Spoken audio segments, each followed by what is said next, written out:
দাজ্জাল প্রকাশ হবে। ইরানের একটা এলাকা আছে ইস্পাহান, ইরানের একটা অঞ্চল, হাদিসের মধ্যে আল্লাহ রাসূল শব্দটা বলে দিয়েছেন ইস্পাহান। ওই ইস্পাহান থেকে দাজ্জাল প্রকাশিত হবে 40,000 ইহুদি তৈলাসান পরিহিত। এই হুজুররা যেমন এক ধরনের বিশেষ রুমাল পরে, ইহুদিদের এক ধরনের বিশেষ চাদর আছে, নাম হলো তৈলাসান।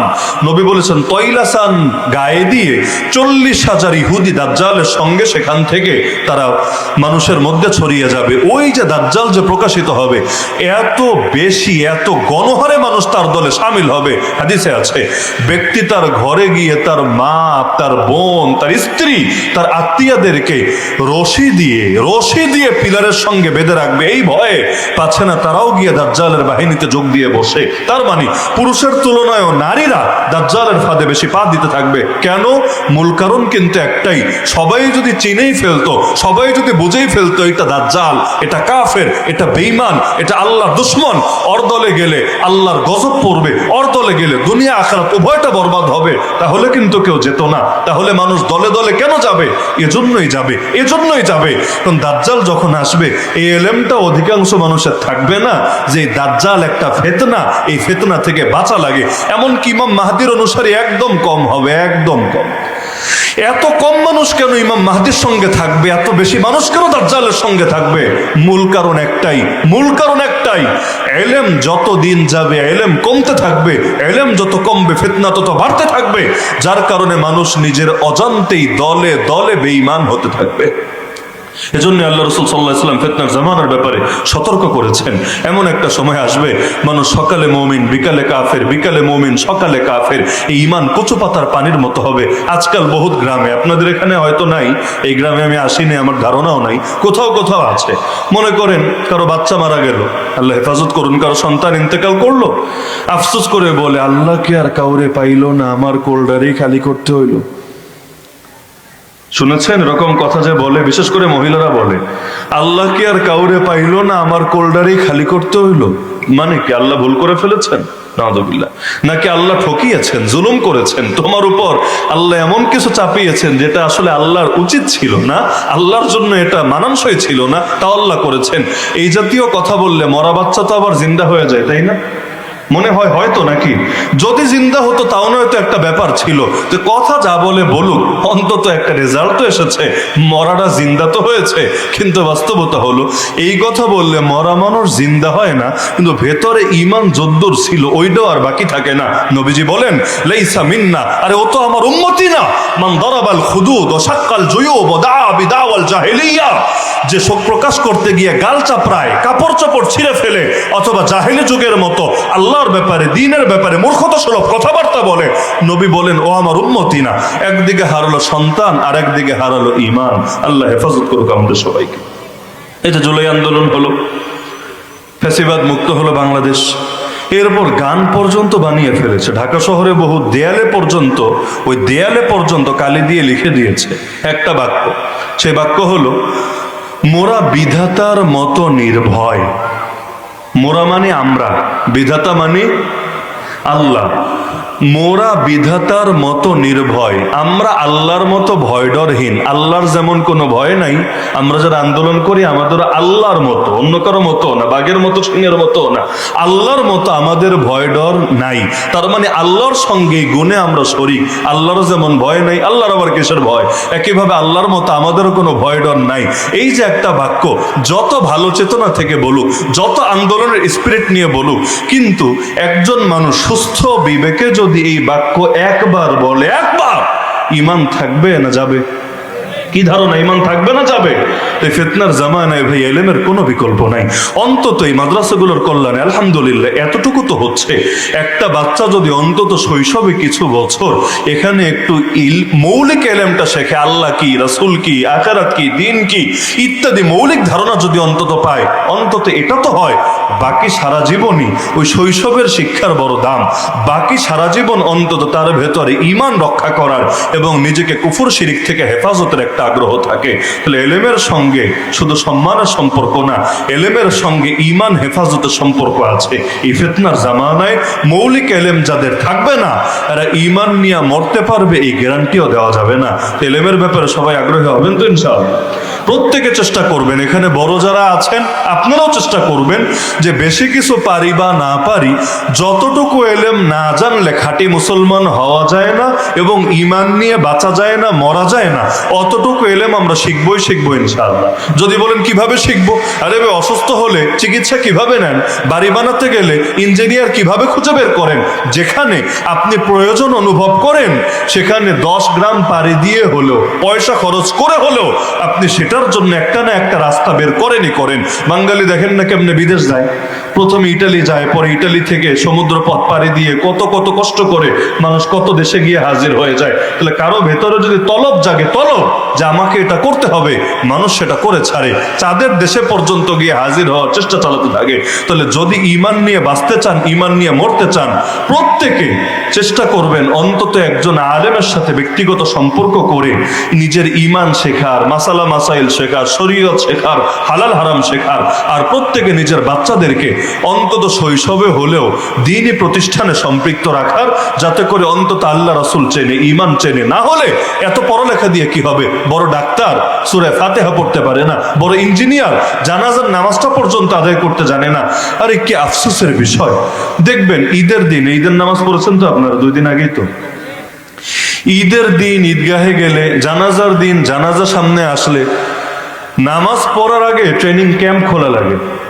নামাজ পড়বা, কিভাবে নামাজ পড়বা আগে শেখো, তাকবীর দিবা এভাবে, কেরাত পড়বা এভাবে, এটা করবা এভাবে, ওটা করবা এভাবে।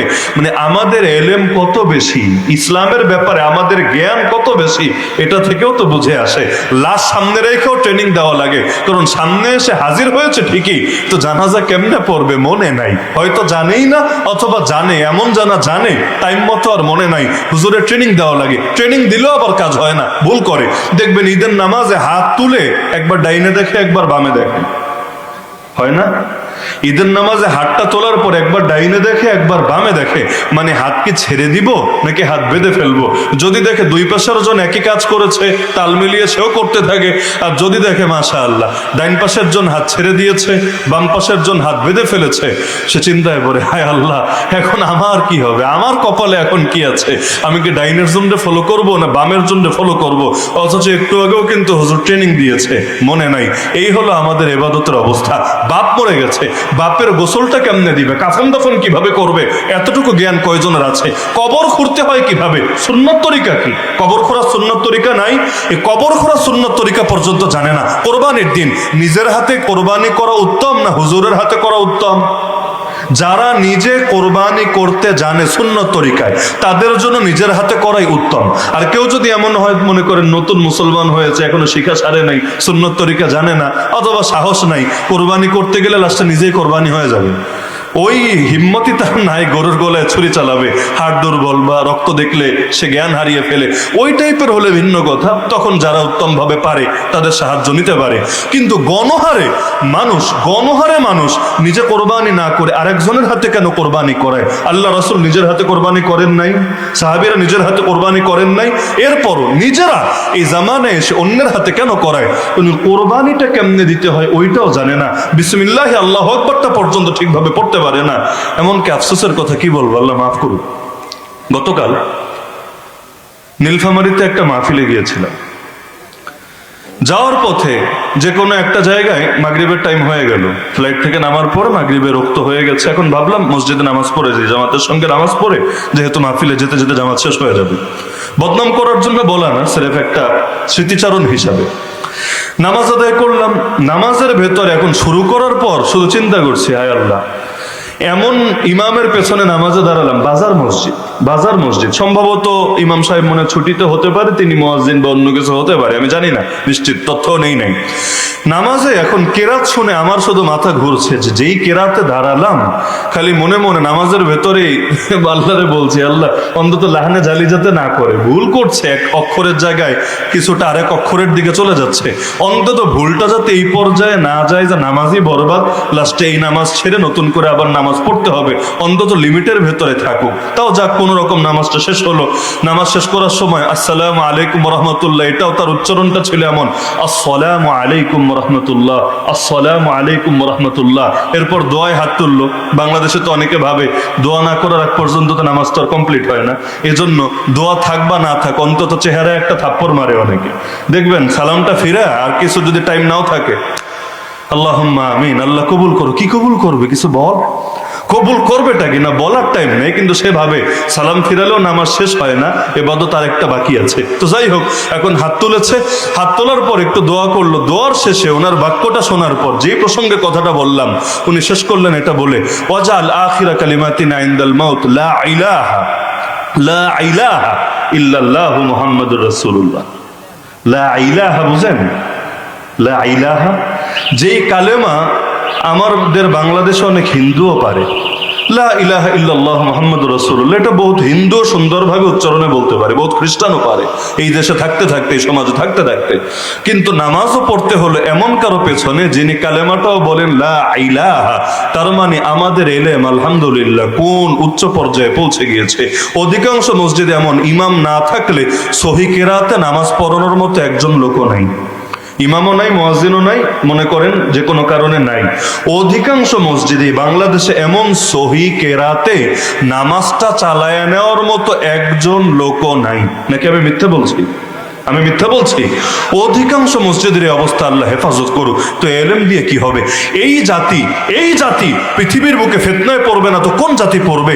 দিলের মধ্যে এলেম যদি কামেল থাকতো, যদি বুঝতাম হায়াতের মালিক আল্লাহ, মৌতের মালিক আল্লাহ, রিজিকের মালিক আল্লাহ, তাহলে যার ভেতরে রিজিকের মালিক আল্লাহ এলেম বসেছে, সে হারামের দিকে কেন যাবে? সে ঘুষ কেন নিবে? সে সুদের মধ্যে কেন জড়াবে? সে জুয়া কেন খেলবে? সে দুর্নীতিতে কেন জড়াবে? সে তো বিশ্বাস করে হালাল পথে চললেও কপালে যা লেখা আছে তা আসবে, আর হারাম পথে গেলেও কপালে যা লেখা আছে এর বাইরে একটা দানাও বেশি আসবে না, আসা সম্ভব না। কারণ রিজিকের চাবি কার হাতে? আল্লাহ যদি কোনো কিছু না পাঠায় পৃথিবীর সবাই মিলেও পারবে না সেটা আপনার কাছে এনে দিতে। তো যদি কপালে সব লেখা চূড়ান্তই থাকে, জুয়া খেললে কি লাভ? ঘুষ নিলে কি লাভ? দুর্নীতি করলে কি লাভ? এমনকি সারা জীবন বলবে আরে আল্লাহ খাওয়ায় মানি, কিন্তু মেয়ে বিয়ে দিতে গেলেও দেখবে ছেলের পয়সাটা কত আছে সেটা সবার আগে। দিনদারি থাকলেও মাশাআল্লাহ, না থাকলেও মাশাআল্লাহ, তো পয়সা ছাড়া কোনো আলাপ চলবে না। অথচ এই বলবে রিজিকের মালিক আল্লাহ, খাওয়ানোর মালিক আল্লাহ, ভরণ পোষণ সবকিছুর মূল চাবিকাঠি আল্লাহর হাতে। আল্লাহ চাইলে কোটিপতিরও একদিনের মধ্যে ফকির বানাতে পারে, আবার আল্লাহ চাইলে ফকিররাও রাতারাতি কোটি টাকার মালিক বানায় দিতে পারে। তাহলে এলেমের পথে মেহনত করবেন তো ইনশাআল্লাহ। তা আমি শুরুতেই বলেছিলাম যে আল্লাহ সম্মানকে দুইটা জিনিসের সঙ্গে জুড়ে দিয়েছেন, এক হলো এলেম আর দুই নম্বর হলো তাকওয়া। যার ভেতরে আল্লাহর ভয় যত বাড়বে আল্লাহর নিকট তার সম্মানও তত বাড়বে। সম্মান কিন্তু দুনিয়া থেকে আসে না, সম্মান আসমান থেকে আসে। হাদিসে আছে আল্লাহ যখন কোনো বান্দাকে ভালোবাসে, আল্লাহ আপনাদের সবাইরও ভালোবাসুন, আমাকেও ভালোবাসুন, আল্লাহ যখন কোনো বান্দাকে ভালোবাসে আল্লাহ রাব্বুল আলামিন জিবরিল আমিনকে ডেকে বলে, হে জিবরিল, আমি আমার ওই বান্দারে ভালোবাসি, তুইও বাস। জিবরিল আমিনও তখন সেই বান্দাকে ভালোবাসতে শুরু করে। এরপর জিবরিল আমিন আসমানের মধ্যে ঘোষণা দেয়, আরে আসমানের ফেরেশতারা, আল্লাহ রাব্বুল আলামিন তার ওই বান্দাকে ভালোবাসে। আল্লাহ ভালোবাসার কারণে আমিও ওই বান্দারে ভালোবাসি, তোমরা আর বাকি থাকবা কেন? তোমরাও সেই বান্দারে ভালোবাসো। এরপর সেই আসমানের ফেরেশতারা জমিনে এসে ঘোষণা দিতে থাকে, আরে জমিনের মানুষেরা, আল্লাহ ভালোবাসে, জিবরিল ভালোবাসে, আসমানের ফেরেশতারা ভালোবাসে ওই বান্দাকে, তোমরা তার ব্যাপারে ভালোবেসে না পারবা কিভাবে? তোমরাও তারে ভালোবাসতে শুরু করো। এই ফেরেশতাদের ঘোষণা এই কান দিয়ে আমরা শুনি না, কিন্তু যেখানে ঢোকার সেখানে ঠিকই ঢুকে যায়। অনেক কিছুই এমন এই কান দিয়ে শোনা লাগে না, দিলের মধ্যে ঠিকই পৌঁছে যায়। আলহামদুলিল্লাহ, নবী বলেন সুম্মা ইউদাউ লাহুল কাবুলু ফিল আরদ, এভাবেই জমিনের মধ্যে তার গ্রহণযোগ্যতা তৈরি হয়ে যায়। তাহলে মহব্বত জমিন থেকে আসে না আসমান থেকে আসে? মহব্বত জমিন থেকে আসে না আসমান থেকে আসে? ফেরাউনের ক্ষমতা তো কম ছিল না, মহব্বত তো পেল না। নমরুদের ক্ষমতা তো ছিল না, ক্ষমতা তো কম ছিল না, মহব্বত তো পেল না। কারুনেরও সম্পদ তো কম ছিল না, মহব্বত তো ঠিকই পেল না। অপরদিকে বেলালে হাবশির কি ছিল? মহব্বত ঠিকই পেয়ে গেছে। সুমাইয়া রাদিয়াল্লাহু আনহার কি ছিল? মহব্বত ঠিকই পেয়ে গেছে। কারণ পৃথিবীর বুকে আজকাল তো অনেকে ভাবে কারো মূর্তি আর ভাস্কর্য বানালেই মনে হয় অত সম্মান আসে। অনেকে মূর্তি বানায় না, বাপের মূর্তি, দুলাভাইয়ের মূর্তি, শালার মূর্তি, বিভিন্ন জনের মূর্তি বানায়, যে মূর্তি যদি রাস্তায় রাস্তায় মোড়ে মোড়ে খাড় করাইয়া দেওয়া যায় মানুষের অটো দিলের মধ্যে মহব্বত চলে আসবে। অথচ আপনি দেখেন ফেরাউনের মূর্তি লাগবে না, লাশটারে আল্লাহ এখনো বাকি রেখে দিয়েছে। মিশরে আছে না ফেরাউনের লাশ, এখনো লাশটা বাকি রেখে দিয়েছে, ইট পাথরের মূর্তি না, তাই বলে ইজ্জত কি বেড়েছে? অপরদিকে নবী মুসা আলাইহিস সালাম রে কেউ দেখেই নাই, ওনার ছবি কেমন, মানে ওই ছবির ব্যাপারেও আমাদের কোনো আইডিয়া নাই, ওনার নাক কেমন, ওনার চোখ কেমন, ওনার চুল কেমন বলেন একজন, কিন্তু আলহামদুলিল্লাহ না দেখার পরও সবাই তারে মহব্বত করে, আল্লাহ মহব্বত দিলের মধ্যে ঢেলে দিয়েছে। তো কেউ যদি তাকওয়া অবলম্বন করে, আল্লাহর পথে চলে, আল্লাহ মানুষের দিলের মধ্যে তার মহব্বত তৈরি করে। এই দুইটাই লাগবে, এলেমও লাগবে, তাকওয়াও লাগবে। খালি এলেম থাকলে আবার ঝামেলা আছে। ইবলিসের এলেম ছিল না? ইবলিসের এলেম কম ছিল না বেশি ছিল? আমরা আজকে এই মাহফিলে যত মানুষ একত্রিত হলাম, আমাদের সবার এলেমকে যদি এক পাল্লে ওঠানো হয়, ইবলিসের এলেম কিন্তু এর চাইতে 1000 গুণ বেশি ছিল। কিন্তু এত এলেম থাকার পর ধ্বংস কেন হলো? কারণ তাকওয়ার ঘাটতি ছিল। আল্লাহ ডাইরেক্ট আদেশ দিলেন, আদমকে সেজদা করো, ডাইরেক্ট আদেশ, এমন না অন্যের মাধ্যম হয়ে এসেছে, এখন নিশ্চিত না আসলে আল্লাহ বলেছে না গুজব ছড়িয়েছে, এমন কিছু না, আল্লাহ ডাইরেক্ট বলছেন। তারপরে বলল পারবো না। কেন পারবি না? আল্লাহ আমার বুঝে আসে না। কেন বুঝে আসে না? আরে আমারে বানাইলা আগুন দিয়ে, ওরে বানাইলা মাটি দিয়ে, আগুনের দাম বেশি, মাটির দাম কম, সেজদা দিলে ও আমারে দিবে, এটা যুক্তিতে ধরে, আমি ওরে সেজদা দিব কোন দুঃখে?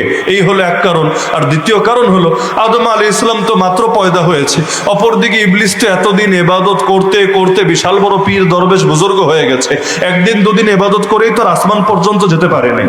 ইবলিস জমিন ছেড়ে যে আসমানে গেল, আল্লাহ রাব্বুল আলামিন একদিনেই তো আসমানে ওঠায় নাই, বরঞ্চ দুনিয়াতে থাকতে এত ইবাদত করেছে, এত ইবাদত, আল্লাহ ওর জাতি সবগুলোকে ফেরেশতা দিয়ে আযাব দিয়েছে, কিন্তু ওরে মহব্বত করে ভালোবেসে আসমানে নিয়ে ফেরেশতাদের ভেতর থাকার সুযোগ করে দিয়েছে। কিন্তু এখন সে চিন্তা করছে, আমি এত বড় ইবাদত গুজার হয়ে আদমের সামনে নিজেরা ছোট করব, এইটা তো পারবো না। ফলস্বরূপ সবাই জানেন তাকওয়া কম ছিল, এলেম ঠিকই ছিল, লাভ হয় নাই। আল্লাহ রাব্বুল আলামিন ইবলিসকে ঠিকই ধ্বংস করে দিয়েছিলেন। তাহলে এলেমও লাগবে, তাকওয়াও লাগবে। কয় জিনিস লাগবে? এলেমও লাগবে, তাকওয়াও লাগবে। কারুনের নাম শুনেছেন আপনারা? কারুনের নাম শুনেছেন? বাংলাদেশের বড় কোন নেতা? নবী মুসা আলাইহিস সালামের যুগের একজন মানুষ, এবং তাফসীরের কিতাবে পাওয়া যায় নবী মুসা আলাইহিস সালামের চাচাতো ভাই, আপন চাচাতো ভাই। যদি একাধিক বর্ণনা আছে, আরো বিভিন্ন মতামত দিয়েছে, এখন সত্য তথ্য আল্লাহ রাব্বুল আলামিন ভালো জানেন, কোনো বিশুদ্ধ হাদিসে সংক্রান্ত তথ্য নাই। তবে তাফসীরের কিতাবে পাওয়া যায় যে তিনি হলেন নবী মুসা আলাইহিস সালামের আপন চাচাতো ভাই। কারুনের ব্যাপারে তাফসীরের কিতাবে এটাও পাওয়া যায় যে আল্লাহ রাব্বুল আলামিন তাকে বিশেষ কিছু যোগ্যতা দিয়েছিলেন, খালি সম্পদ বেশি তা না, বরঞ্চ পাশাপাশি সে তাওরাত শরীফের হাফেজ ছিল। খালি হাফেজই না, বরং তো তাওরাতের আলেমও ছিল। অনেকে আছে হাফেজ হয় কিন্তু আলেম হতে পারে না, মানে শব্দ শিখেছে কিন্তু অর্থ শেখা পর্যন্ত যেতে পারে নাই, এর আগে অন্য লাইনে চলে গেছে। সে তাওরাতের হাফেজও ছিল, তাওরাতের আলেমও ছিল, তাওরাতের কারিও ছিল।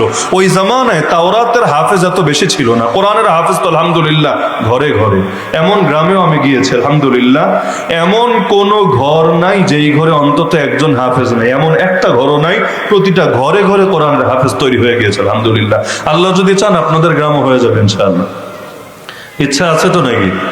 আল্লাহ যদি চান আপনাদের গ্রামেও হয়ে যাবে ইনশাআল্লাহ। হাফেজ হয়ে অন্যটা হোক, সমস্যা নাই। কেউ যদি হাফেজ হয়ে ডাক্তারও হয়, ডাক্তার সাহেব কিন্তু হাফেজ, ডাক্তার সাহেব কিন্তু হাফেজ, ইঞ্জিনিয়ার সাহেব হাফেজ, এমপি সাহেব হাফেজ, চেয়ারম্যান সাহেব হাফেজ, সমস্যার কিছু তো নাই। তুরস্কের প্রেসিডেন্ট এরদোগান সেও কিন্তু হাফেজ। তাহলে দেখা যাচ্ছে হাফেজ হলে অন্য কিছু হওয়া যাবে না এমন তো না। তাহলে কোরআনের হাফেজ তো ঘরে ঘরে, তো তাওরাত জবুর ইনজিলের হাফেজ এত বেশি ছিল না। আপনি এই দুনিয়ায় দেখেন না, ইহুদি, খ্রিস্টান, হিন্দু, বৌদ্ধ, কত ধর্মের লোক আছে, কিন্তু ওদের ধর্মের মধ্যে কোন হাফেজের নাম বলতে পারবেন আমারে?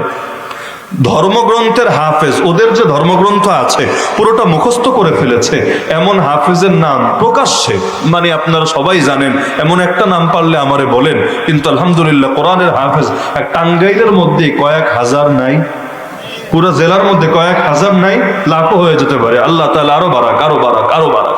তাহলে ওই জামানে হাফেজ কম ছিল, তাহলে কারুন আল্লাহ তাকে যোগ্যতা দিয়েছিলেন। নবী মুসা যেমন তাওরাতের হাফেজ ছিলেন, নবী হারুন যেমন তাওরাতের হাফেজ ছিলেন, আর অল্প কিছু মানুষ তাওরাতের হাফেজ ছিল। পাশাপাশি এই কারুনকে আল্লাহ যোগ্যতা দিয়েছিলেন, সে তাওরাতের হাফেজ হয়ে গিয়েছিল, আলেম হয়ে গিয়েছিল, এবং তার কণ্ঠ বড় সুন্দর ছিল, কেরাত বড় সুন্দর ছিল, সে ভালো কারিও ছিল। পাশাপাশি আল্লাহ তো তাকে সম্পদ দিয়েছিলেন এত বেশি, কোরআনে সূরা কাসাসের মধ্যে বলেন ওর চাবি ছিল এত বেশি। সম্পদ যদি সিন্ধুকের ভেতর রাখে, সিন্ধুকের চাবি থাকে না? সিন্ধুকের মধ্যে সোনা গয়না রাখলে চাবি থাকে না? আল্লাহ বলেন চাবি ছিল এত বেশি, ওয়া ইন্না মাফাতিহাহু লাতানূ বিল উসবাতি উলিল কুওয়া, ওই চাবিগুলো বহন করতেই বিশাল শক্তিশালী দল ক্লান্ত হয়ে যেত। উসবা মানে হলো, একাধিক ব্যাখ্যা আছে, এর মধ্যে একটা ব্যাখ্যা 10 থেকে নিয়ে 40 জন, 10 থেকে নিয়ে 40 জন। তাহলে কি পরিমাণ চাবি থাকলে 10 জন হতে পারে, 40 জন হতে পারে। যদি 10 জনও ধরি, তাহলে 10টা যুবক ছেলে ক্লান্ত হয়ে যায় চাবি নিতে, চাবি নিতে। তাহলে কি পরিমাণ চাবি ছিল? ওই চাবিগুলার সিন্ধুকের পরিমাণ কত বেশি ছিল, সিন্ধুকের মধ্যে মাল যা ছিল, মালের পরিমাণ কত বেশি ছিল। আল্লাহ তো কম দেন নেই তাকে, এত সম্পদ, এত সম্পদ, এত সম্পদ। চাইলে সম্পদ দিয়ে আল্লাহর আরো বেশি সন্তুষ্টি অর্জন করতে পারত। সম্পদ থাকলে তো সুবিধা।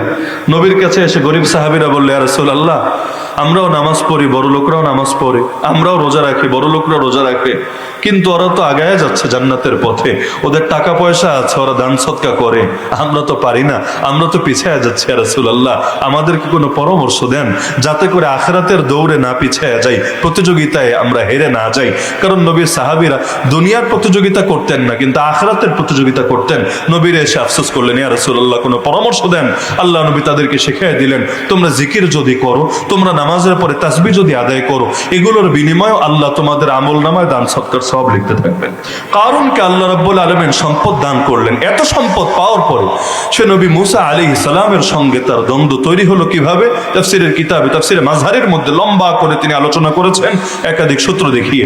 যদিও ইতিহাসের বিষয়, এগুলো 100% নিশ্চিত হওয়ার সুযোগ নাই, সত্য মিথ্যা আল্লাহ রাব্বুল আলামিন ভালো জানেন। কোরআনে যেটা আছে অকাট্য, নবী যেটা জানিয়েছেন সহিহ হাদিসের মধ্যে সেটাও সুনিশ্চিত। কিন্তু ইতিহাসে আমরা যা পাই, এই বিষয়গুলো এমন সত্য হতে পারে, মিথ্যাও হতে পারে, আল্লাহ রাব্বুল আলামিন ভালো জানেন। তো এই কারণ আল্লাহ তাকে এত সম্পত্তি দান করলেন, কিন্তু তার ভেতরে চিন্তা আসলো যে নেতৃত্ব তো আমার হাতে না, নেতৃত্ব দেখি নবী মুসা আর তার ভাই হারুনের হাতে। কারণ নিয়মই এটা, যখন নবী থাকেন, নবীরা খালি ধর্মীয় লাইনের ইমামই হন তা না, ধর্মীয় লাইনের ইমামও হন তারা, জাগতিক লাইনের ইমামও হন তারা। আল্লাহ রাসূল খালি মসজিদে গিয়ে মুসল্লিদের ইমামতি করতেন তা না, মদিনা নামক রাষ্ট্রের ইমামও ছিলেন কে? মুহাম্মদুর রাসূলুল্লাহ সাল্লাল্লাহু আলাইহি সাল্লাম। না হলে এটা কিভাবে সম্ভব? নবী থাকবেন দুনিয়াতে আর নেতাগিরি করবে আবু জাহাল, আবু লাহাব, উতবা, শাইবা এসে। কারণ আবু জাহাল, আবু লাহাব নেতাগিরি করবে ওদের যেভাবে বিবেক বলে, বুদ্ধি বলে সেভাবে, আর নবী নেতৃত্ব দিবেন যেভাবে আল্লাহ শিখিয়েছেন সেভাবে। কোথায় আল্লাহর শিক্ষা আর কোথায় মানুষের বানানো শিক্ষা? দেখেন না, সংবিধান কয়দিন পর পর পাল্টানো লাগে, লাগে না? বাংলাদেশের সংবিধান কি একবার দুবার চেঞ্জ হয়েছে নাকি? প্রায় অর্ধ ডজন বার চেঞ্জ হলো। হওয়ার পর এখন এসে বোঝা যাচ্ছে না এই সংবিধান দিয়ে হবেই না, এইটারে টোটাল আউট করে দাও, নতুন করে আবার সংবিধান প্রণয়ন করো। মানুষের বানানো সংবিধানও কয়েকদিন পর পর পাল্টানো লাগে, কিন্তু কোরআন 1500 বছর, বাংলাদেশের বয়স তো 100 বছরও হয়নি, মাত্র 50 বছরের কিছু বেশি। এর ভেতরেই সংবিধানে অর্ধ ডজন বার হাত ঢোকানো লেগেছে, না কি বলে 1.5 ডজন বার হাত দেয়া লেগেছে। অপরদিকে 1500 বছরে কোরআনে কয়বার পরিবর্তন করা লেগেছে? 2-4 বার তো লেগেছে মনে হয়। আচ্ছা, পরিবর্তন করা হয় না, এই জন্য কোরআন পুরনো হয়ে গেছে, তাই না? এখন আর আধুনিক সমস্যার সমাধান কোরআনে পাওয়া যায় না নাকি? তার মানে আল্লাহর শিক্ষা কই আর মানুষের বানানো বুদ্ধি কই? যত বড় নেতা হোক না কেন, সে যদি আল্লাহর শিক্ষার বাইরে গিয়ে নিজের বিবেক দিয়ে নেতাগিরি করতে চায়, তাহলে সমাজের মধ্যে ঝামেলা বাঁধবেই বাঁধবে। কারণ মানুষের জ্ঞান কখনো পরিপূর্ণ না, পরিপূর্ণ জ্ঞানের মালিক একজনই, তিনি কে? মানুষ আজকে যেটা ভালো মনে করে কালকে সেটা খারাপ মনে হয়। আমরা যখন ছোট ছিলাম, যেটা আমাদের কাছে সবচাইতে ভালো মনে হতো, অনেক কিছু এমন পরে এসে বোঝা গেছে না, আরে এইটা আমাদের কাছে ভালো না। যেমন ছোটবেলায় মাদ্রাসা ফাঁকি দেওয়াই তো ভালো, ছোটবেলায় পড়ালেখা ফাঁকি দেওয়ার মধ্যে মজা না? হুজুর মনে করেন অন্যদিকে তাকিয়েছে, একটু 2 মিনিট গল্প কইরা নেই, কেন? এটাই আমার জীবনে কাজে লাগবে, একটু খেলাধুলাটা বেশি করি, এতেই জীবন কামিয়াব হবে। আর এখনের ছেলে পেলেরা তো আরো আপডেট, মোবাইল একটা পাইলে আর কথাই নেই, গেম খেলতে পারলেই তার জীবন কামিয়াব, আর পড়ালেখা করতে চরম বিরক্ত। ছোটবেলায় তার চোখে মনে হচ্ছে যে গেম খেলাটাই কামিয়াবি, মাঠে খেলতে পারেই কামিয়াবি, হুজুরে ফাঁকি দিতে পারে কামিয়াবি। অথচ কয়দিন পরে মনে হয় আরে এটা লস, আমার জীবনটারে নিজেই নিজে শেষ করলাম। তাহলে মানুষের বিষয় এমনই, আজকে যেটা মনে হয় ঠিক 2 দিন পর মনে হয় ভুল, আবার আজকে যেটা মনে হয় ভুল 2 দিন পর মনে হয় ঠিক। কিন্তু একজনের শিক্ষা এমন, চিরকালই ঠিক আর ঠিক আর ঠিক, 1500 বছর আগেও যেমন ঠিক, আজকেও তেমন ঠিক, 1,00,000 বছর পরেও ঠিক, কখনো ভুল হবে না। এমনকি কেউ সবাই মিলে চেষ্টা করলো সেখানে কোনো ভুল বের করতে পারবে না। তো কারণের দিলে দুঃখ, আমার এত টাকা, এত সম্পদ, কিন্তু নেতৃত্ব দিচ্ছে নবী মুসা, নেতৃত্ব দিচ্ছে নবী হারুন, এটা সে মেনে নিতে পারছে না। তো আল্লাহ রাব্বুল আলামিন এক সময় আদেশ করলেন নবী মুসা আলাইহিস সালামকে, তোমার জাতিরে বলে দাও যে সেই জাতি আল্লাহর স্মরণে রাখার জন্য যাতে একটা বিশেষ প্রক্রিয়া অবলম্বন করে, সেটা হলো ওরা যে কাপড় পরে, ওই জামানায় তো কাপড় যেমন ছিল সেলাই টেলাই বেশি থাকতো না, ওই কাপড়ের একটা প্রান্ত, আঁচলের অংশটা, সেটা যাতে তারা আসমানের কালারে, আসমানের রঙে রঙিন করে ফেলে, মানে ওইটা রং হবে আকাশী কালার। তাহলে কি হবে, যখনই কাপড়ের দিকে নজর পড়বে ওই রংটার কারণে আকাশের দিকে তার নজর পড়বে, আর আকাশের দিকে যখন নজর পড়বে ওই আসমানওয়ালা রব যেই কিতাব তাদেরকে দিয়েছেন, যেই তাওরাত দিয়েছেন, যে নবী পাঠিয়েছেন, সেটার কথা মনে পড়বে। তো জাস্ট একটা পরীক্ষা হিসাবে ওদেরকে এটা আদেশ দেওয়া হলো। নবী মুসা আলাইহিস সালাম তাদেরকে বললেন তোমরা এটা করো। কারণ এসে বলল, এই দেখ দেখ তোদেরকে কেমন যেন গোলাম বানাতে চাচ্ছে, কারণ গোলামদের এরকম এক একটা প্রতীক থাকে। এই যেমন অনেক পশু যদি থাকে একটা রং লাগায় দেয়, যেগুলো কি এক মাঠে অনেক গরু চড়ে, এক মাঠে অনেক ছাগল থাকে, এক মাঠে অনেক মুরগি থাকে, কবুতর থাকে, তো এটা আমার কিনা বুঝবো কিভাবে? একটা রং লাগায় দেয়, এই রঙের যা আছে সব আমার, আর এই রং না যেগুলো, এগুলো হলো অন্যদের। তো এবার তাদেরকে বুঝ দিচ্ছে, খবরদার তোরা এই কাজ করিস না। মূলত নবী মুসা তোদেরকে তার গোলাম হিসাবে পরিচিত করতে চায়। এখন তোরা এই রং লাগালে সহজেই বলবে যেগুলো হলো আমার গোলাম, এটা তোদের জন্য লজ্জা, তোরা এই কাজ করিস না। 1 নম্বর, এখানে সে বাধা দিতে চাইলো, কাজ হলো না, জাতি নবীর কথাই অনুসরণ করলো। দ্বিতীয়, আল্লাহ তাআলা যখন তাদেরকে কোরবানির আদেশ দিলেন, ওই জামানায় কোরবানির সিস্টেমটা ভিন্ন ছিল। আমরা তো কোরবানি করি আল্লাহর নামে, আবার গোশতও খাই নিজেরা, 2 দিকেই লাভ। আল্লাহর নামে দিলাম তো এটা তো এখন আল্লাহর পথেই ব্যয় হবে, কিন্তু আল্লাহ আবার অনুগ্রহ করে বললেন, ঠিক আছে বান্দা, আমি তোরে খাওয়ার অনুমতি দিলাম আমার পক্ষ থেকে মেহমানদারি হিসাবে। কিন্তু ওই জামানায় কোরবানি সিস্টেম ছিল এমন, যেটা কোরবানি করতে চায় আলাদা মাঠে নিয়ে রেখে আসবে, আসমান থেকে আগুন এসে, যদি কবুল হয় আগুন এসে পুড়িয়ে ছাই করে দেবে, আর যদি কবুল না হয় সেটা সেখানে পড়ে থাকবে। এখন এটা তত্ত্বাবধান করবে কে, দেখাশোনা করবে কে? নবী মুসা আলাইহিস সালাম দায়িত্ব সমর্পণ করলেন নবী হারুন আলাইহিস সালামকে। তাহলে এখন হারুন আলাইহিস সালামের জন্য এটা একটা র্যাঙ্ক যে তিনি এখন একটা বিষয়ের অফিসার, সবার কোরবানির দেখভাল তিনি করেন। কারণ এসে বলল, আরে সব তো তোমরা নিজেরাই রেখা দিলা, ও তোমার ভাই, আমিও তো তোমার চাচাতো ভাই, তাহলে তুমি তারে একটা দায়িত্ব দিলা, আর নিজে তো প্রধান দায়িত্ব নিয়ে বসেই আছো, তাহলে আমারে কি দিলা? আমি কি পাইলাম? অথচ আমার এত সম্পদ, এত কিছু, কিন্তু আমার কিছুই দিলা না। নবী মুসা বললেন, আমি তো নিজের থেকে কিছু করতে পারি না, সবকিছু আল্লাহ যেভাবে আদেশ করেন সেভাবে করতে বাধ্য।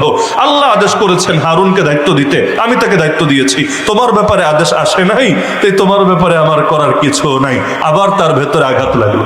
3 নম্বরে, তার ভেতরে চূড়ান্ত ভাবে এক সময় আঘাত লাগলো যখন নবী মুসা আলাইহিস সালাম যাকাতের আদেশ দিলেন। যাকাত তো বুঝেন আপনারা, কষ্ট করে কামাই করবেন আপনি, কিন্তু ইসলাম বলে দিয়েছে পুরোটা আপনি খেতে পারবেন না, বরং এখানে গরিব দুঃখীর হক অটোযুক্ত হয়ে যাবে। পুরোটা যদি নিজে খেতে যান এটা কালো সম্পদ হবে, কিয়ামতের দিন এগুলোকেই জাহান্নামের আগুনে পুড়িয়ে আপনাকে শাস্তি দেওয়া হবে। সুতরাং বাঁচতে চাইলে 40 থেকে 1 মানে 100তে 2.5 গরিবের মধ্যে বিতরণ করে দিতে হবে। নবী মুসা আলাইহিস সালাম তার জাতিকে দাওয়াত দিলেন, তোমরা যাকাত দাও। এখন কারুনের মাল কম না বেশি? মাল যত বেশি যাকাত তো তত বেশি, মাল যত বেশি যাকাত তো তত বেশি। এখন কারুনকেও তিনি জানালেন যে তোমাকেও যাকাত দিতে হবে। কারুন চিন্তা করলো, আরে যাকাত যদি দেই, এত সম্পদ, তার যাকাত অনেক, এত সম্পদ, এগুলো এমনি গরিব দুঃখীরে দিয়ে দিব, যা দিয়ে আমার ব্যক্তিগত লাভ হবে না, আমার পলিটিক্যাল কোনো ধান্দা হবে না, কিচ্ছু হবে না। সে রাজি হলো না। অবশেষে নবী মুসা আলাইহিস সালাম তাকে বুঝাতে বুঝাতে এক পর্যায়ে সে গিয়ে বললো, আচ্ছা শোনো, আমি 1000-এ 1 দিব, 1000 দিনার থেকে 1 দিনার, 1000 দিরহাম থেকে 1 দিরহাম, 1000 বকরি থেকে 1 বকরি। মানে আমরা তো দেই 40-এ 1, 100-তে 2.5। আমাদের যাকাতের হিসাব কিন্তু এভাবে, 100-তে 2.5 টাকা, 40-এ 1 টাকা। সে বলল আমি 1000-এ দিব 1, 1000-এ 1। নবী মুসা আলাইহিস সালাম বললেন, আল্লাহ রাব্বুল আলামিনের সাথে আলোচনা করে বললেন, ঠিক আছে তুই অন্তত এটা দে, এটার পরিমাণও কম না। পরবর্তীতে সে ভেবেছিল নবী মুসা তো অনুমোদন দিবেন না, যখন দিয়েছেন এখন সে হিসাব করে দেখলো না রে, 1000-এ 1 দিলেও অনেক বেশি পরিমাণ হয়। সে বলল এটা তো কোনোভাবেই দেওয়া যাবে না। এখন সে যদি একা একা বিরুদ্ধে থাকে, এলাকার মধ্যে মার্কা মারা হবে, সবাই চিনবে এটা একটা বাটপার, এটা একটা ধান্দাবাজ। এজন্য জনগণরে একত্র করে ফুসলালো। আর টাকাওয়ালারা জনগণরে ডাকলে তো জনগণ এমনি এসে হাজির হয়। গরিব মানুষ আর বড় লোকের মধ্যে কিছু পার্থক্য থাকে। গরিবের বাসায় যদি কেউ মেহমান হয়, মনে করেন কোনো বড় লোকও যদি গরিবের বাসায় মেহমান হয়, গরিব মানুষ দেশি মুরগি দিয়ে তারা মেহমানদারি করে। কেনার সামর্থ্য না থাকলেও নিজের ঘরে যেটা আছে, একটা মুরগি একটা মোরগ জবাই করে বড় লোকের মেহমানদারি করে। আর বড় লোকের বাসায় গরিব যদি মেহমান হয়, বড় লোক প্রশ্ন করে অ্যাপয়েন্টমেন্ট নিয়েছিলি? হঠাৎ করে কোত্থেকে এসে হাজির হলি? অনেক সময় চা খাওয়ানোর সুযোগটাও থাকে না, বসতে বলার টাইমটাও থাকে না, বরঞ্চ আরে এভাবে হুট করে আসলে হবে, আমার ব্যস্ততা আছে না, আমার শিডিউল করা আছে না। দুনিয়ার মধ্যে গরিব আর বড় লোকের আচরণের পার্থক্য থাকে। এরপর গরিবরা বড় লোকদের প্রতি আলাদা একটা নজর রাখে। তারা যদি কখনো ডাক দেয়, মানুষ যাওয়ার চেষ্টা করে। এজন্য দেখেন না, নির্বাচনের আগে মানুষ জমা করতে পয়সা লাগে না। এমনকি যে কোনো মাহফিলেও যদি সিন্নি থাকে, সিন্নি থাকে না অনেক মাহফিলে, নাকি টাঙ্গাইলে থাকে না, যদি সিন্নি থাকে, সিন্নি যদি রাত 2টার সময়ও দেন, দেখবেন ওয়াজে লোক থাকুক না থাকুক, সিন্নির সময় লোকের অভাব নেই।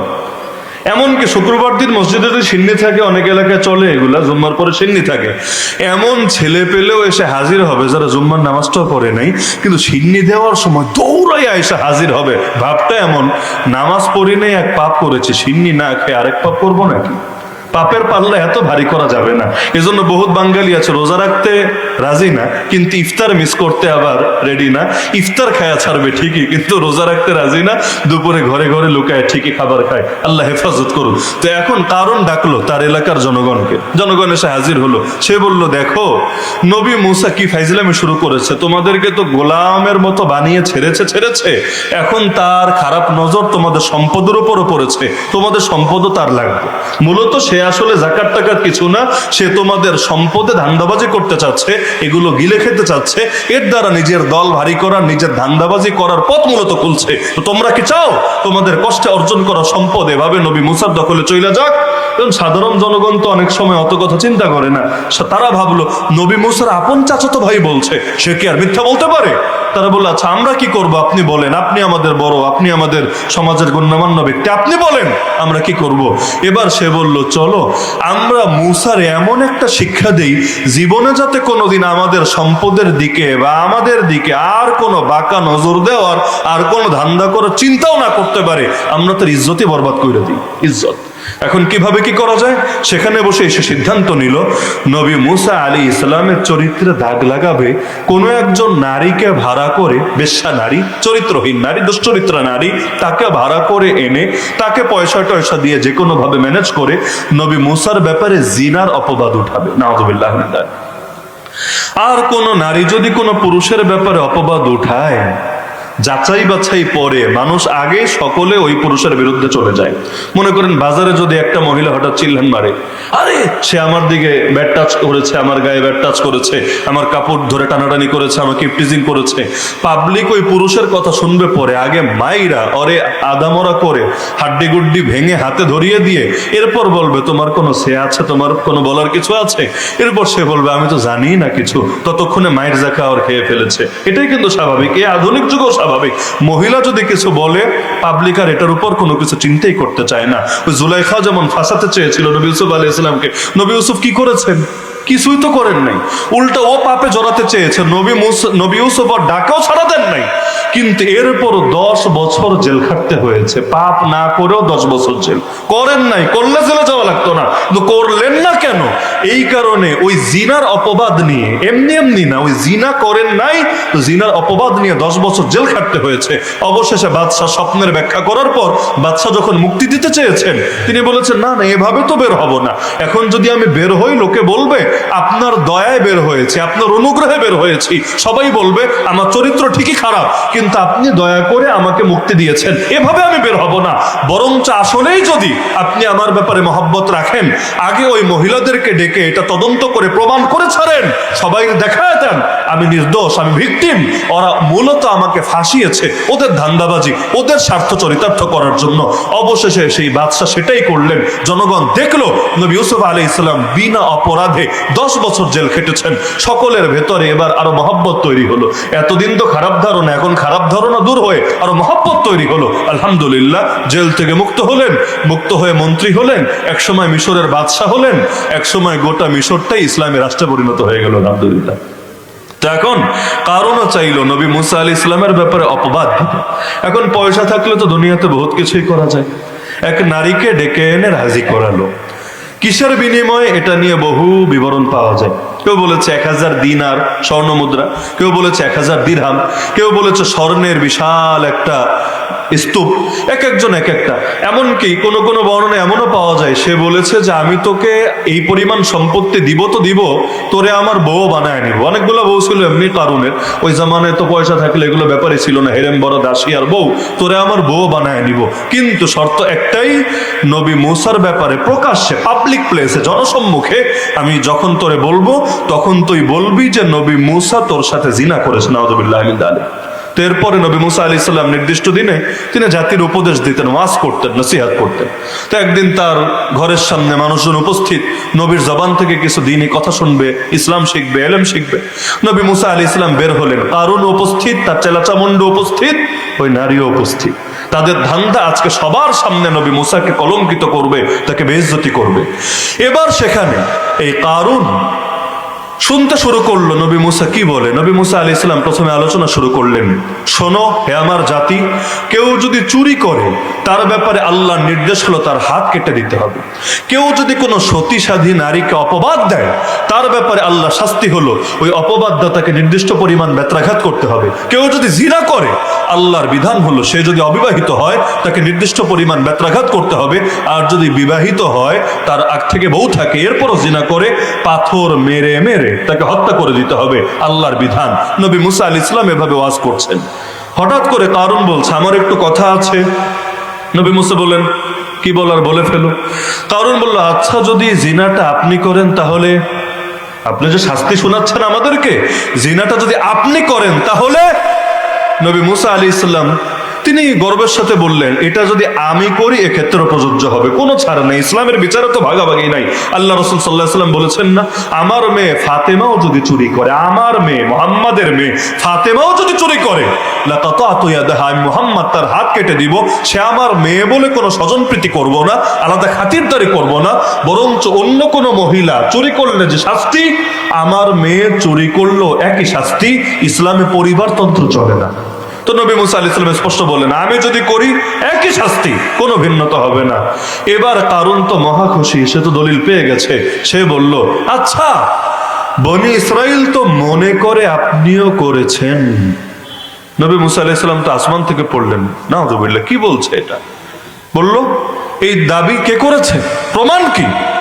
সে এবার সেই মেয়েটাকে ইশারা দিল, এই মেয়ে সে বলেছে এবং বনী ইসরাইল সাক্ষী আছে, আপনি তার সাথে জিনা করেছেন, আপনি একজন দুশ্চরিত্রের পুরুষ, আর আপনি আমাদের সামনে লেবাসদারি ভণ্ড সেজেছেন, ধর্ম ব্যবসা করছেন, মূলত আপনি একজন চরম খারাপ চরিত্রের খারাপ মানুষ।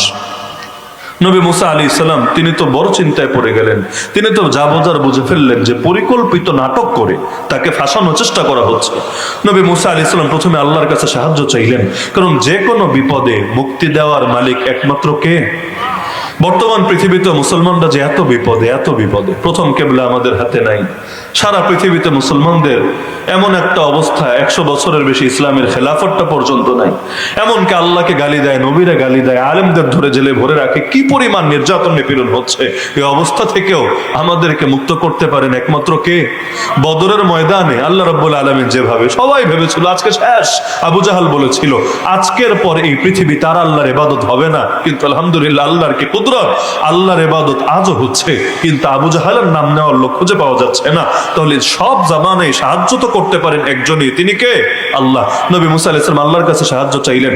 এরপর সেই নারীকে তিনি বললেন, হে নারী শোনো, আমি তোমাকে আল্লাহর কসম দিয়ে বলছি, আল্লাহর কসম দিয়ে বলছি, সেই আল্লাহ যেই আল্লাহ আমাদেরকে সমুদ্রের ভেতর থেকে পথ বের করে আমাদেরকে ফেরাউনের হাত থেকে মুক্তি দান করেছেন, সেই আল্লাহ যিনি আসমান থেকে তাওরাত নাজিল করেছেন, সেই আল্লাহ যিনি আমাকে নবী বানিয়ে প্রেরণ করে তোমাদের ভেতরে দ্বীনকে প্রচার করেছেন, ওই আল্লাহর কসম দিয়ে আমি তোমাকে বলছি, তুমি বলো তারা যেই অপবাদ দিচ্ছে, যে অভিযোগ আরোপ করছে, সেটা কি সত্য?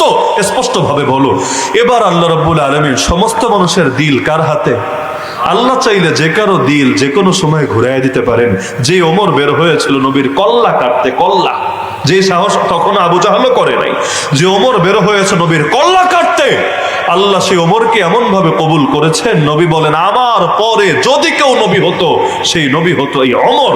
আল্লাহ কিভাবে তারা কবুল করেছে। যে খালিদ বিন ওয়ালিদ উহুদের যুদ্ধে মুসলমানদের পরাজয় নেমে এসেছিল এই খালিদের কারণে। খালিদ বিন ওয়ালিদ পরবর্তীতে পেছন থেকে এসে হামলা চালিয়েছেন, যে আমার নবীর দাঁত শহীদ হয়েছে, আমার নবীর আপন চাচা হামজা রাদিয়াল্লাহু আনহুকে শহীদ করা হয়েছে, 70 জন সাহাবী শহীদ হয়েছে। অথচ আল্লাহ রাব্বুল আলামিন সেই খালিদ বিন ওয়ালিদকেই পরে গিয়ে সাধারণ মুসলমান না, খালি ইসলামের শ্রেষ্ঠ সেনাপতি বানিয়ে দিয়েছে। আল্লাহ চাইলে তো সবই পারেন। আল্লাহ সেই নারীর দিলটা ঘুরাইয়া দিলেন। এজন্য ভাই সবসময় আল্লাহর কাছে ইস্তেকামতের দোয়াটা বেশি করবেন। রব্বানা লা তুজিগ কুলুবানা বাদা ইয হাদাইতানা ওয়া হাব লানা মিন লাদুনকা রাহমা। হে আমাদের রব, একবার হেদায়েত দেওয়ার পরে দিলটাকে আর বাঁকা বানায় দিয়েন না, আর বাঁকা পথে নিয়েন না। ওয়া হাব লানা মিন লাদুনকা রাহমা, আপনার পক্ষ থেকে আমাদেরকে রহমত দান করেন। আপনি রহমত না দিলে আমরা কেউ টিকতে পারবো না। ইন্নাকা আনতাল ওয়াহাব, একমাত্র আপনিই দাতা। কারণ আল্লাহ চাইলে যে কোনো সময় ঘুরায় দিতে পারেন। যদি ভালোর দিকে ঘুরান আলহামদুলিল্লাহ, তো যদি উল্টা দিকে ঘুরায় দেন নাউযুবিল্লাহি মিন যালিক। কত মানুষ এমন আছে মরার সময় কালেমা নিয়েও মরতে পারেনি, কিন্তু জীবনে বহুত নামাজ রোজা করেছে, মরার সময় কালেমা নিয়েও মরতে পারে নাই। আল্লাহ হেফাজত করুক। সেই নারীর দিল ঘুরায় দিলেন। সেই নারী চিন্তা করলো না নবীর সাথে আজকে আর বেয়াদবি করে লাভ নাই, বরঞ্চ তওবার একটা সুযোগ এসেছে। টাকা তো যা খাওয়ার খেয়েছে, আগে তো যা পাপ করার করেছে, এমনিও দুশ্চরিত্রের নারী, কিন্তু চিন্তা করলো আজকে যদি আমি অন্তত নবীর পক্ষে থাকি, উসিলে আল্লাহ আমারে মাফ করতে পারেন। সেই নারী স্পষ্ট ভাবে বলল, আপনি কিচ্ছু করেন নাই, বরঞ্চ কারণ আমাকে এই পরিমাণ সম্পদ দিয়ে আমার সাথে চুক্তি করেছে। সে আমাকে বলেছে আমি যাতে আপনার ব্যাপারে জিনার অপবাদ দেই, তাহলে সে আমাকে এই দেবে, এবং ইতিমধ্যে এগুলো দিয়ে রেখেছে। সবার সামনে ঘোষণা দিল। সঙ্গে সঙ্গে নবী মুসা আলাইহিস সালাম আল্লাহর উদ্দেশ্যে সিজদায় লুটিয়ে পড়লেন, আর আল্লাহকে বললেন, হে আল্লাহ, আপনি কারুনকে আপনার আযাব আর গজব দিয়ে ধ্বংস করেন। আল্লাহ জানিয়ে দিলেন, জমিনকে বলে দিয়েছি, আপনি হে নবী মুসা, আপনি জমিনকে যে আদেশ দিবেন আমি জমিনকে বলে রেখেছি, সে সেটাই পালন করবে। তা আপনি স্বাধীন, আপনি এবার জমিনকে যেটা ইচ্ছা কমান্ড দিতে পারেন। তিনি জমিনকে বললেন, হে জমিন, এই কারুনকে গিলে ফেলো। এর আগে তিনি তার সাথে যে মানুষগুলো ছিল তাদেরকে বললেন যে আল্লাহ রাব্বুল আলামিন আমাকে যেমনি ভাবে ফেরাউনের নিকট পাঠিয়েছিলেন, হামানের নিকট পাঠিয়েছিলেন, একইভাবে তিনি আমাকে কারুনের নিকট নবী রাসূল বানিয়ে পাঠিয়েছিলেন, কিন্তু সে আমাকে মানে নাই, অধ্যত্ব দেখিয়েছে, দম্ভ দেখিয়েছে, আমার সাথে বেয়াদবি করেছে। এরপরও কেউ যদি তার দলে থাকতে চাও থাকো, আর যদি তোমরা আসলেই হকের উপর থাকতে চাও সেখান থেকে চলে আসো। মাত্র 2 জন লোক ছিল, বাকি সকলেই কারুনের আশপাশ থেকে সরে এদিকে চলে আসলো। তিনি যখন আদেশ দিলেন, হে জমিন, গিলতে শুরু করো, জমিন প্রথম ধাক্কাই পায়ের টাকনো পর্যন্ত গিলে ফেললো। আর কোন বর্ণনায় পাওয়া যায় কারুন মূলত একটা বড় সিংহাসনের মতো চেয়ারে বসা ছিল, প্রথমে চেয়ারটা গিললো, দ্বিতীয় ধাপে তার সেই টাকনু পর্যন্ত গিললো। যেটাই হোক, টাকনু পর্যন্ত। এরপর নবী আবার আদেশ দিলেন, হে মাটি আরো গিলে ফেলো। এবার হাঁটু পর্যন্ত গিলে ফেললো। তিনি বললেন, হে মাটি আরো গিলে ফেলো। কোমর পর্যন্ত গিলে ফেললো, হে মাটি আরো গিলে ফেলো, একদম গর্দান পর্যন্ত গিলে ফেললো। এর মধ্যে প্রতি ধাপে কারণ শুধু মাফ চাচ্ছে আর চাচ্ছে আর চাচ্ছে, আমি তোমার চাচাতো ভাই, আমি তোমার এই, আমি তোমার সেই, অন্তত এবারের মতো তুমি আমারে আর বদদোয়া দিও না, এবার মতো মাফ করো। এভাবে তাফসীরের কিতাবে পাওয়া যায় 70 বার ক্ষমা চেয়েছে, একবার দুবার না, 70 বার, 70 বার, 70 বার। কিন্তু নবী মুসা আলাইহিস সালাম তিনি এত কষ্ট পেয়েছিলেন, তিনি রাগান্বিত অবস্থায় তিনি ওর কথার দিকে কোনো কর্ণপাতি করেন নাই। অবশেষে তার চূড়ান্ত আদেশ যখন দিলেন, মাটিটাকে সম্পূর্ণভাবে গিলে ফেললো, একদম সেই মাটির ভেতরে সে হারায় গেল।